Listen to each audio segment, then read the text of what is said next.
Hello, everybody. Once again, we're going back to the topic of expectations.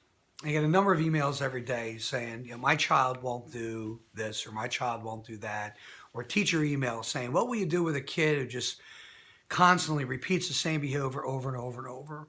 The first question I have for everybody is, are you setting expectations? Are those expectations defined? Are those expectations up on billboards? Are they on signs?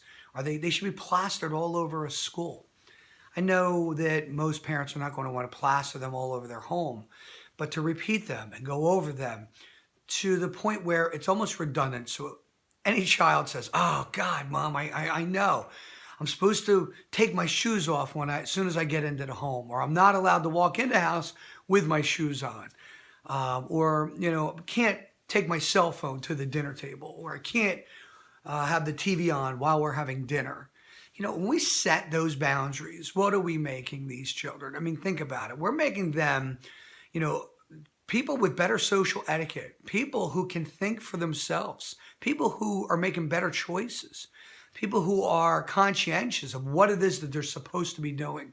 There's nothing more disturbing than going to a movie theater and the last thing you see before the movie comes on is a reminder that up on the movie screen that says, please turn off your cell phones and please don't talk.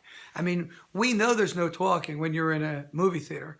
I do give, these movie theaters credit for setting those boundaries. And I would never recommend that they undo those boundaries or setting those expectations. But it just shows you that if we have to do that in a movie theater, that our society is negligent in setting expectations just in general. So when we are in our homes, in our classrooms, and we're thinking of expectations, think about what is it that I want these children to be skillful at, whether it's hand raising or staying in their seat. A nice one is being patient, or being able to delay gratification.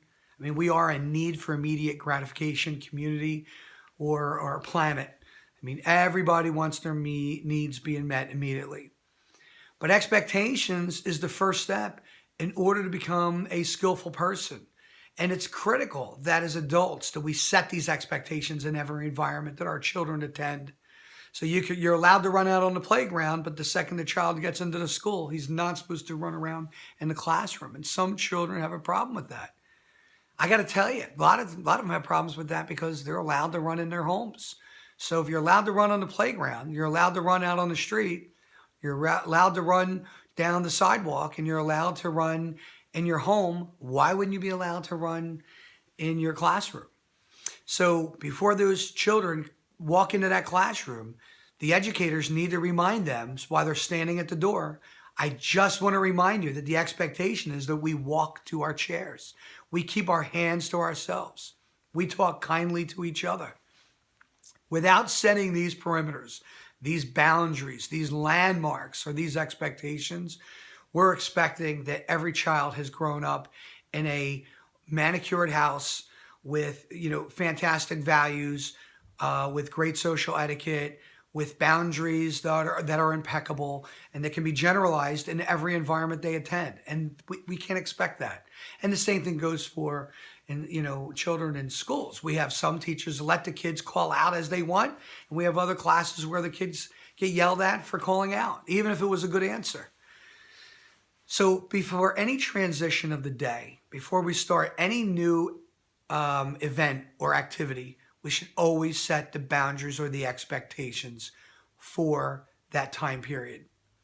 So when a child does meet the expectations, they need to be told and reminded that they're doing a good job or trying to meet those expectations, because we really want to reinforce the idea that this is the way we do business in this environment or during this time period, or this is the proper social etiquette that we are in fact supposed to display.